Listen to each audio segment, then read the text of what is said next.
Shout out sa mga nakatanggap na ng ECT payout noong nakaraang araw, December 17, kahapon December 18, at sa tatanggap ngayong December 19 dyan po sa Northern Cebu. Sana ay kahit paano ay nakatulong sa inyong pagbangon mula sa lindol.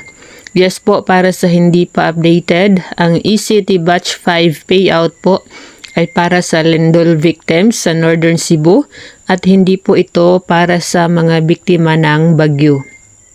Marami tayong nababasa na comments sa post ng DSWD sa kanilang FB page na mga nagrereklamo dahil hindi pa sila nakatanggap. Pero nilinaw po ng DSWD ng Batch 5 payout po ay para sa mga biktima ng lindol at hindi po para sa bagyo.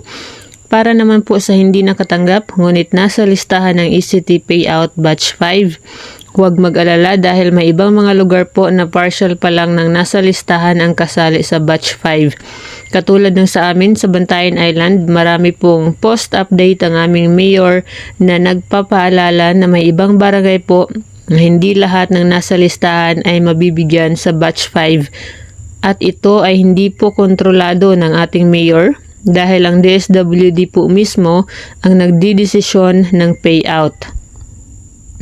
Yun nga lang, ang susunod na mga payout ay sa 2026 na dahil last payout na nga po itong batch 5 ngayon para syempre mabigyan ng pagkakataon ang DSWD na mag-liquidate para sa taong 2025. Siguraduhin naka-follow or naka-subscribe kayo dito for more updates regarding ECT payout at iba pang mga impormasyon na maaaring kakailanganin nyo rin po in the future.